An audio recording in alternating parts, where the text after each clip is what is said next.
thing for economically disadvantaged students in our state? School choice is not a good thing for economically disadvantaged children in our state because, one, it drains money out of our public school system because people leave, so they take their dollars with them. That's first. Second, it doesn't come with transportation. Nobody has a school choice plan that comes with transportation, right? So I have 4 schools in my district. I have Edison High School, Bamberg Earhart, Denmark-O, and HKT. 4 high schools. All 4 are either average or below average. I don't have any high schools that ever, above average that do AYP that score off the roof. So what happens if a kid wants to go from Denmark-O to Edison? They have to be able to get there. So what it creates is an environment where those who can leave will leave. And how do we educate the rest? That's my question. So I don't think it's a good thing. I think we need to make sure, and this is my little political phrase, I think we need to make sure that every school is a good choice. School choice. We need to make sure that every school is a good choice. I'm going to do better, but I got to think of something else. Taylor. Hi, Taylor. Since job creation and enhanced economic power are critical for the citizens of the state, including the poor, why does our state spend so much energy and money on programs for poverty maintenance? Poverty maintenance. I've never seen those 2 words together. Poverty maintenance. Welfare, rent subsidies, Medicaid. Those 3 things I don't think belong on the same line. Medicaid is an essential federal program because ensuring people's health and well-being is, I think, what is morally acceptable and prudent. And not only that, but as a state, it's worth investing in Medicaid because we get a 3-to-1 match. So every dollar you put in, you get a 3-to-1 federal match. Rent subsidies and welfare, you know, this is where the philosophies clash. Because this is where your conservative philosophy clashes with your more democratic philosophy. And that I've never seen anybody that just wanted to stay on welfare because it was cool. I've never met that person. And I know a lot of people on welfare. A lot. I represent a lot of people on welfare. And there is this stigma that because you are providing people with something that they want to stay there. And that's not necessarily true. I'll give you there's an old adage that says you have to pull yourself up by your bootstraps. Well, in a lot of communities, people don't even have boots. And that's my job. My job is to provide them with these resources so that they can pull themselves up by their bootstraps.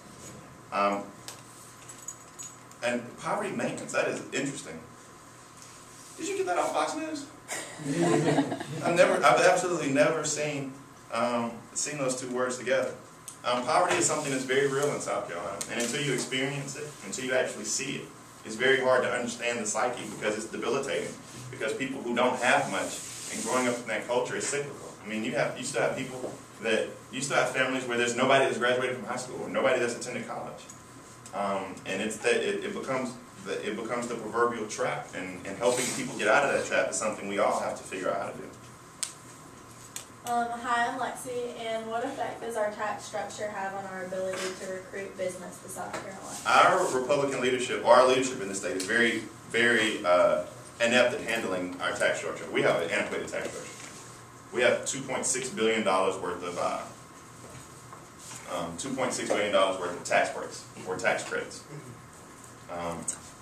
that we've had on the books since 1942. Some of them date that far back.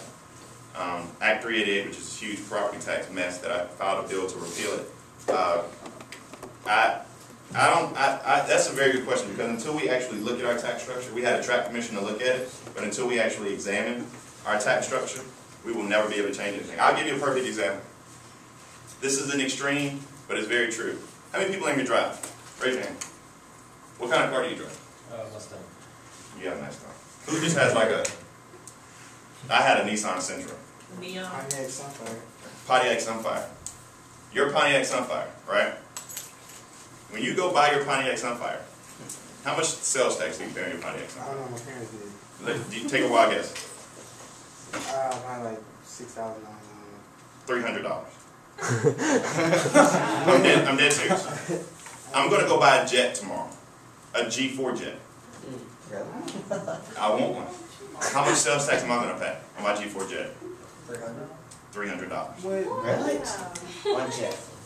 Yeah, the jet's so expensive. Yeah, and if I buy 2 jets, then I'll pay $600. If I go and buy a Mercedes S550, how much am I going to pay on sales tax? $300. If I go buy a Ford Focus, how much sales tax am I going to pay? $800. Our tax structure doesn't make any sense to anybody. Perfect example. I have a question that Sounds like I'm gonna piggybacks go off back. of that. Could you explain why Act 388 is unconstitutional? Yeah. What we do with Act 388 is property tax related. Quote unquote property tax related.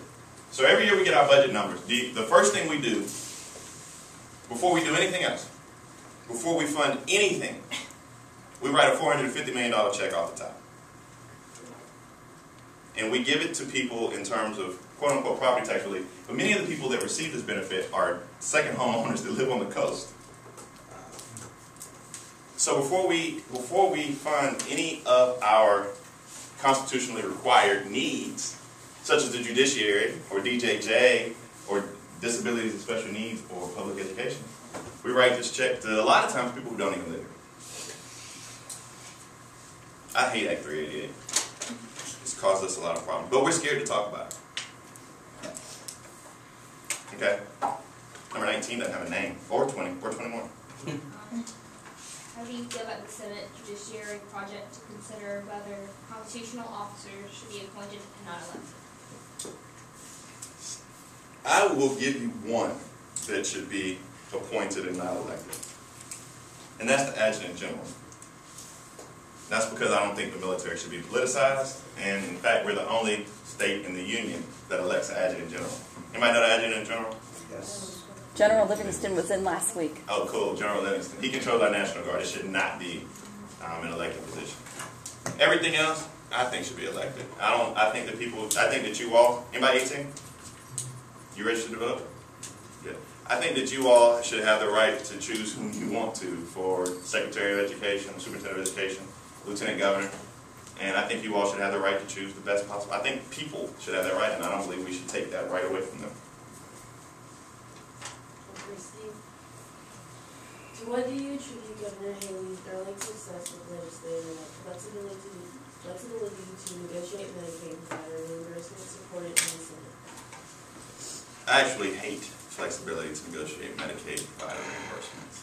The reason being is because of the simple fact that if you cut provider rates for those who serve Medicaid patients, like my hospital, for example, if you cut their rate of reimbursement, that means less income comes to my hospital, which means my hospital shuts down. My hospital's already in the red.